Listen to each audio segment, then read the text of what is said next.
Welcome to Living Well with MS. This show comes to you from Overcoming MS, the world's leading multiple sclerosis healthy lifestyle charity, which helps people live a full and healthy life through the Overcoming MS program. We interview a range of experts and people with multiple sclerosis. Please remember, all opinions expressed are their own. Living Well with MS is listener supported. If you'd like to support us and help keep our show advertiser-free, donate online at overcomingms.org/donate. And now, let's meet our guest. Welcome to the latest edition of the Living Well with MS podcast. Joining me today are Nev and Claire, who are very interesting guests because they actually have written the song, which is now our outro music. So you will probably have heard it already. But also are followers of Overcoming MS and have been to retreats and often play at retreats as well. So, firstly, welcome Nev and Claire. Hi, thank you. And could you introduce yourself? So, let's start with Claire. Go on. Hi, I'm Claire. I've got MS. And I've had it since 99, and I was diagnosed at 19 when I was at university. But I probably had it for about 3 years before I got diagnosed.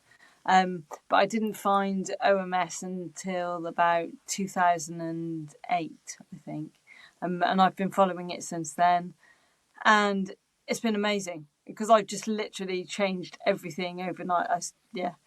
Did the exercise, the diet, the meditation, everything. And since then, I've had no relapses and I've been stable. So it's really good. And Nev. Hi. Who are you? Who am I? I'm a musician, songwriter, guitarist, performer, and Claire's husband. There you go. And MS side of things? I do not have MS. You do not have MS. Do you do you follow Overcoming MS to any extent? Well, to be honest, when I first met Claire, I was slightly on the larger side. I was actually about 18.5 stone, and when we got married, I was in a suit that had a 54 chest and a 48 waist. So I was rather larger, and when we started the diet, I do all the cooking and stuff. And so obviously I started doing the same diet as Claire because I had to cook the food for her. And over the years, I've lost over 6.5 stone. So it was easier, wasn't it, for you just to, rather than cook 2 separate meals? Oh, yeah. That's why we did it. It just worked well. And it's good food. Yeah. So. And I was a complete carnivore. I was a UPF-tastic eater.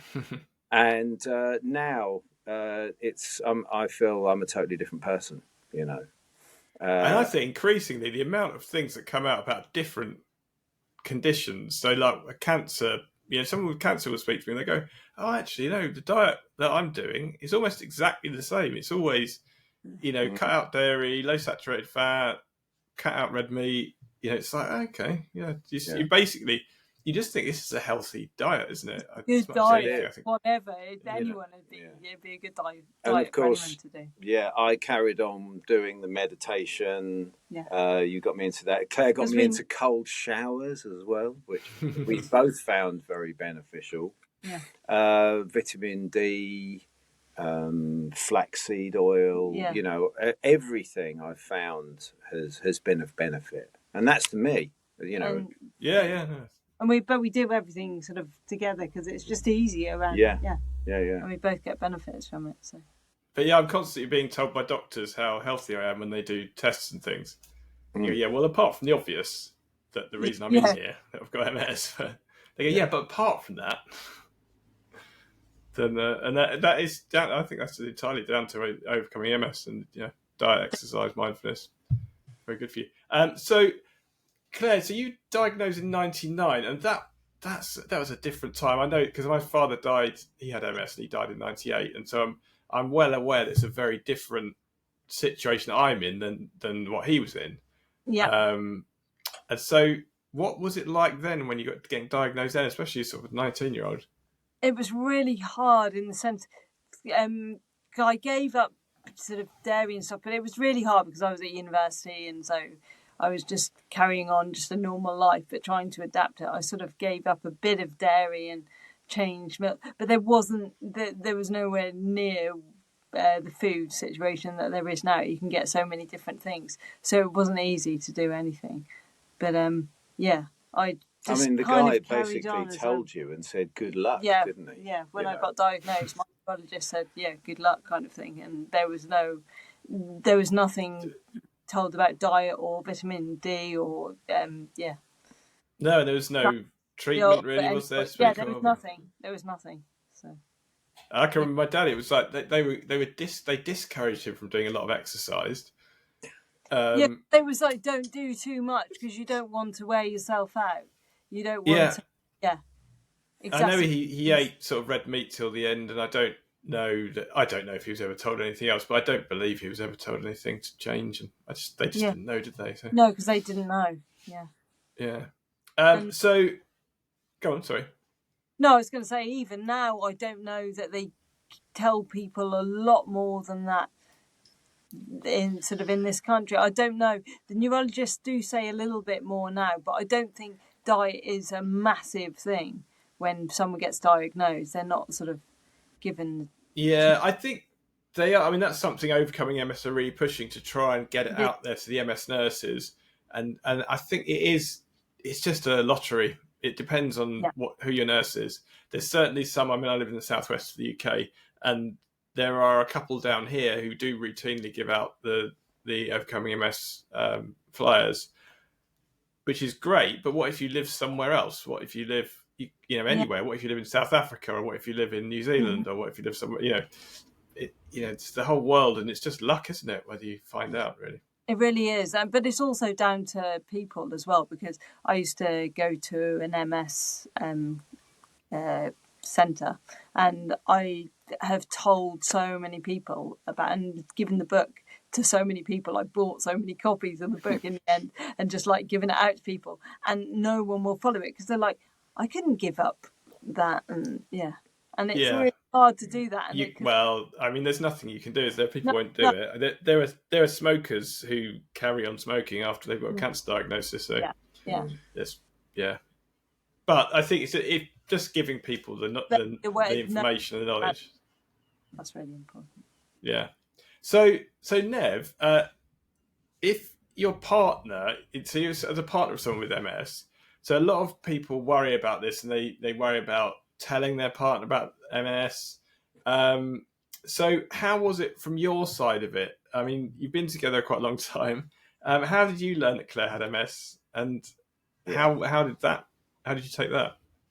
Well, basically, I met Claire about 18 years ago, and I joined a health club because, as I said, I was somewhat on the rotund side, and was doing some swimming. And I walked into a swimming pool and saw this girl in a yellow swimming costume with blonde hair having difficulty getting into the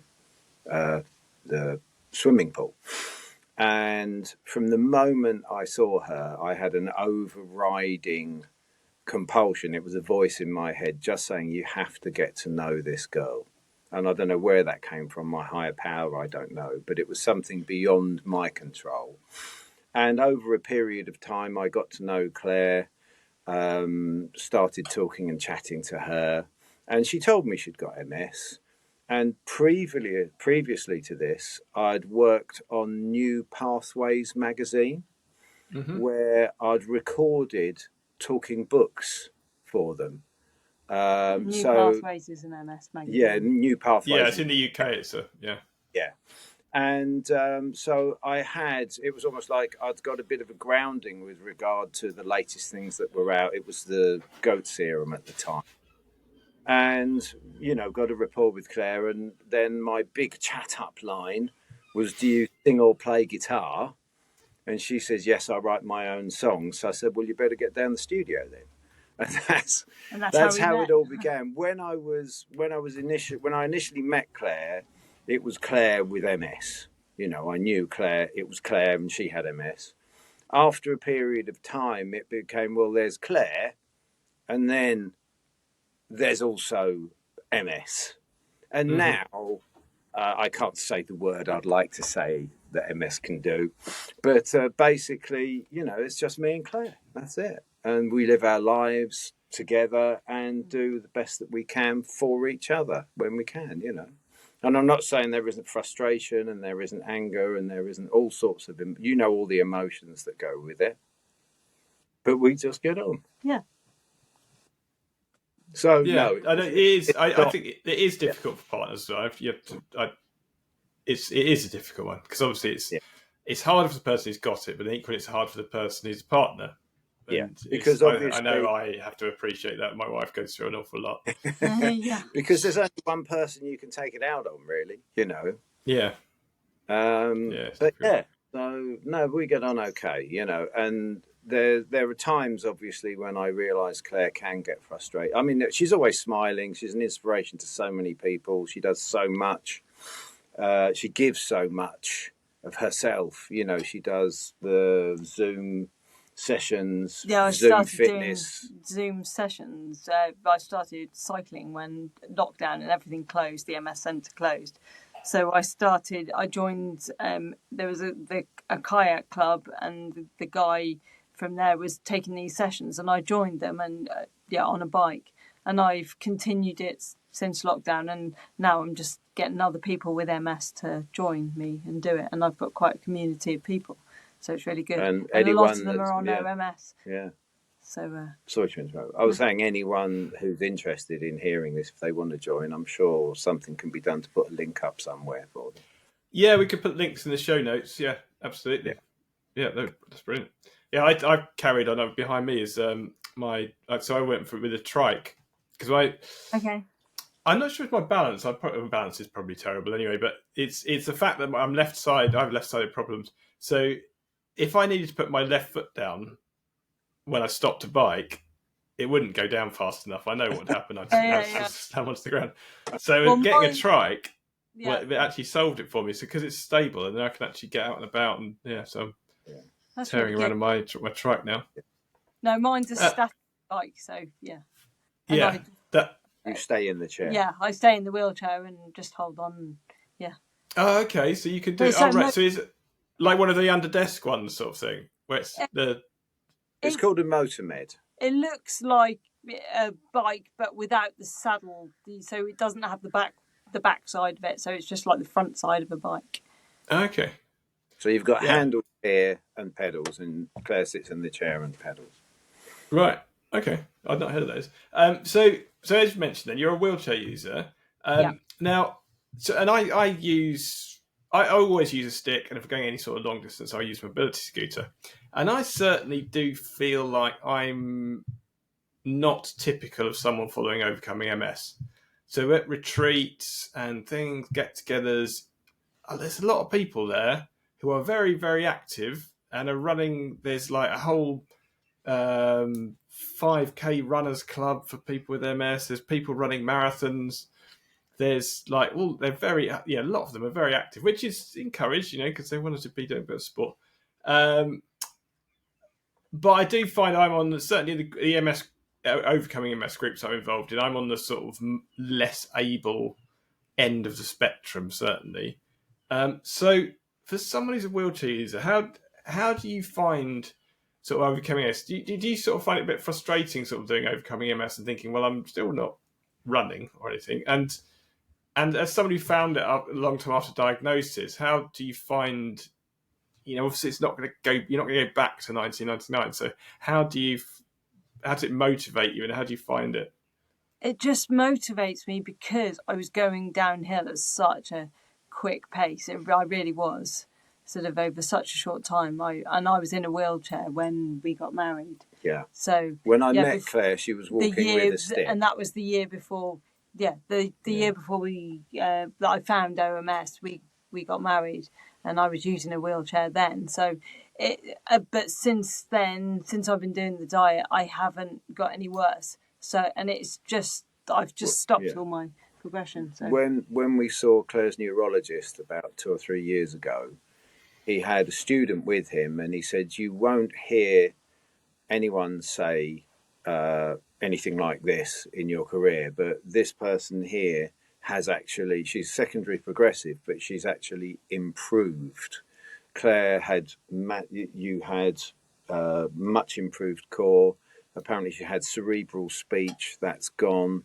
Her whole awareness, her whole physicality has changed." And he said that it's very rare that you'll hear someone say that someone who's had it for this long has improved, and yet she had.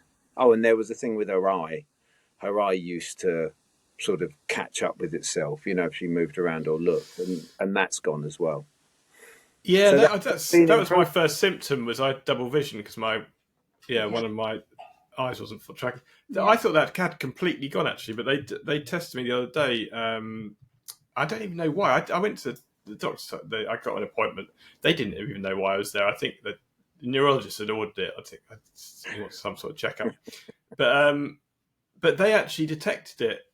Not with any of their fancy machines or anything. They were all fine, and actually had really good eyesight. And it was like, oh, they were really good. And then it was only the guy at the end who did he literally he actually didn't have a pen. He said, "I'm lacking the bit of equipment I need, which is a pen." And he said, "Well, I'll do it with my finger." So he said, "Follow my finger," and I was following his finger left and right. And he actually detected when I go very, very, very far left, then it still does it. But and I said, "Is it a problem?" He said, "Why would you ever look that far left?" He says, "It's not even comfortable. It's uncomfortable to look that far left." He said, "So no, it's not a problem at all." He goes, "But you can still see it." And he got a student to go and show them. He goes, "You very rarely see this," but he said, "It is an MS thing, definitely." And he said, "Because they do it on one side." And he said, "It's only right at the limits. And it's just not quite tracking then." And he said, "You can see double vision when you go very, very, very far left." And I said, "Yeah." And he said, "Right, yeah." He said, "It's not a problem. Just turn your neck like normal people do." Yeah. No, it was one time when we made a video, wasn't it? And you could see, that's how I saw it, and you could just watch one eye catch up. Oh, you can see it happening, right? It was really funny because I didn't really realise it was on a music video, yeah. So you mentioned musicians. So you've got you've created the new theme music for this season of Overcoming MS. So you wrote and produced that. So tell us about the process of that. What's it like to write the theme music? Well, I was really pleased to be asked, wasn't I? And I wanted something sort of bright and hopeful sounding, but not too over-imposing.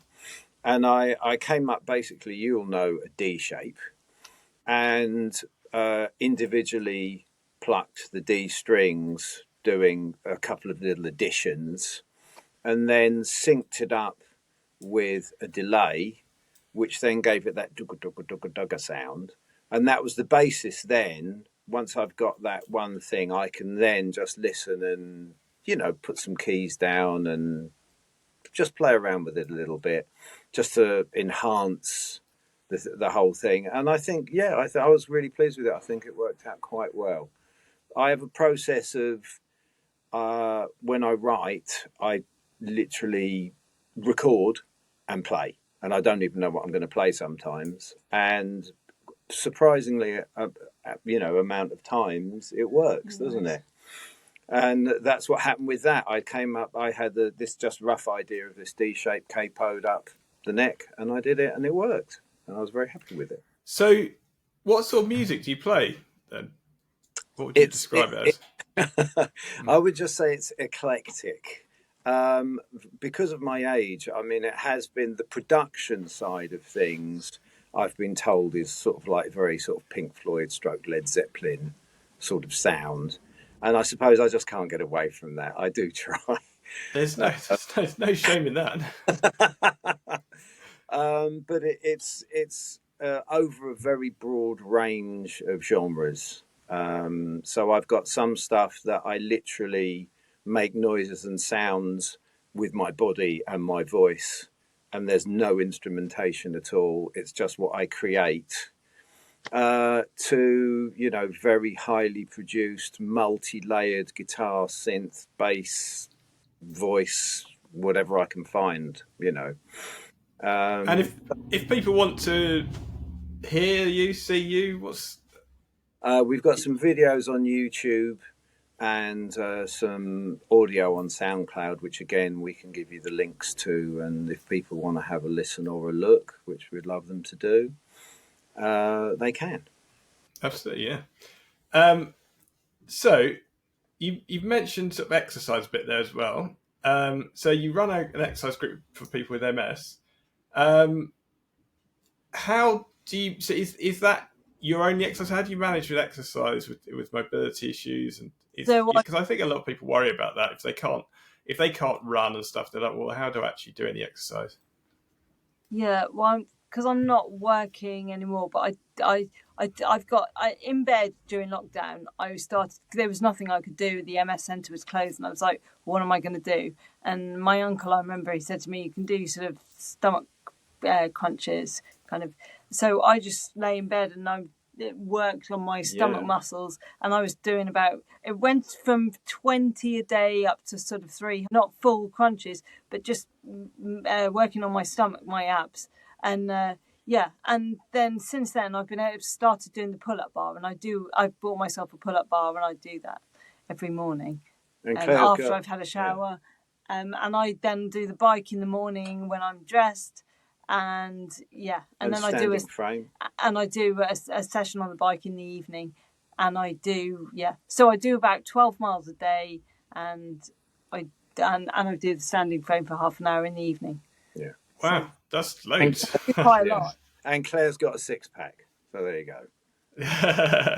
There's no excuse, Jeff. No, I did. So I went from some very active.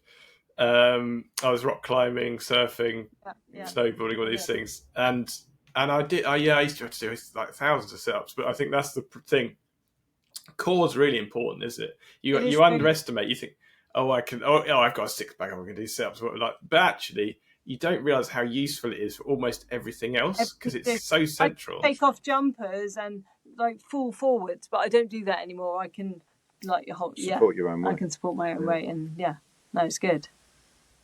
Yeah, we have this. So many things have improved, and I just keep doing it because it's really good, and it makes me feel good as well. So I just, Yeah, well, it does, doesn't it? Apart from anything else, you get a load of endorphins from exercising, so it's a win-win. Exactly. So, as a couple, then, how would you? What tips would you give to people as a couple who are navigating MS together? Do you have any tips for people? Because this is going to happen. A high proportion of people, I think, are probably going to have a partner. Yeah, I'm.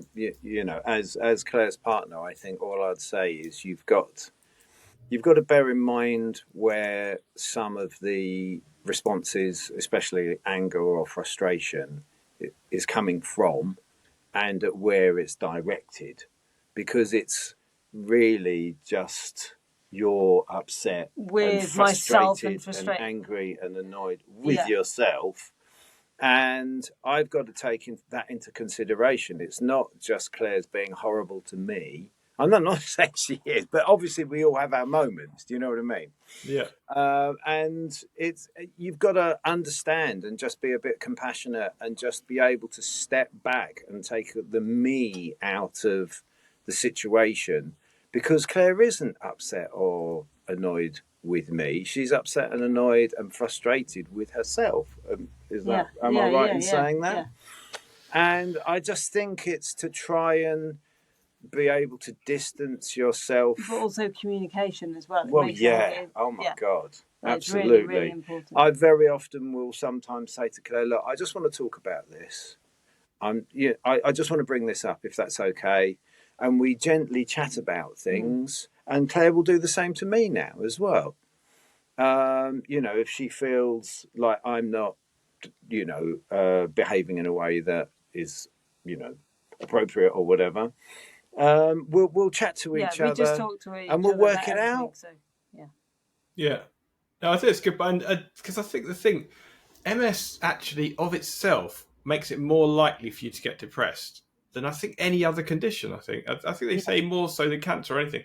That actually, and I do. I think what's nice about Overcoming MS is they've given us a toolkit with mindfulness and to deal with that. But sometimes, yeah, you do get caught out, don't you? Like you get blindsided by something, and you just get angry, and it's like, it does. I think. But the meditation does really help. I mean, we did a meditation just before this, and I was like, wow, I feel so much better, because I'd been sort of like just like wired, because I had a really bad sleep last night, but that's another story. But yeah, and the meditation, just to take some time out, and because we both do it together, which we're really do lucky everything that together. We do everything together. Yeah. So yeah. Yeah, that's brilliant. And I think that actually the little mini meditations are the things that are good for me, because sometimes I was talking about the 1 minute, just a minute last night when we were on the Zoom session, because again, it's a lot of people with MS, and I was talking to a girl in Germany who joins, and yeah, I was just saying, just even if it's a minute, it doesn't matter how long it is, however long you've got, just concentrate on your breathing and just do some mindful. Yeah. So with that, firstly, thank you very much for that. I mean, I think everyone have a listen to the song because it's in the outro, but also check out the show notes, because partly for more music, if you like music, and secondly also for the exercise as well. So yeah, I think joining Claire on a cycling exercise would be a fantastic opportunity. So you don't have to use. People will use whatever they've got. They'll even have a couple of tins of beans, depending on their ability. So it doesn't mean. So it's not specifically just cycling. No. It's not. You can do whatever works for you. I've got people who lift sort of weights or do yoga poses, whatever works for you. Rowing machine, whatever. So not to be put off thinking you've got to have a lot of equipment and stamina. It's literally, just even a band. TheraBand, 10 beans, like whatever. Yeah. You don't need loads of equipment, do you, for exercise? That's what you come to realise. Yeah. So a lot of them nowadays, you're almost. Well, I mean, you can do it even if you've got nothing. You can do it, but it's just some simple things, and then you can do plenty of exercise. Right. So with that, thank you very much for joining us, Nev and Claire, and again, encourage everyone to have a listen and check out the show notes. So thanks for joining us. Yeah, well, thanks very much. Cheers. Thank you for listening to this episode of Living Well with MS. Please check out this episode's show notes at overcomingms.org/podcast. You'll find useful links and bonus information there. Don't forget to subscribe to the podcast so you never miss an episode. And please rate and review the show to help others find us. This show is made possible by the Overcoming MS community. Our theme music is by Claire and Nev Dean. Our host is Jeff Alex. Our videos are edited by Lorna Greenwood. And I'm the producer, Regina Beach. Have questions or ideas to share? Email us at podcast@overcomingms.org.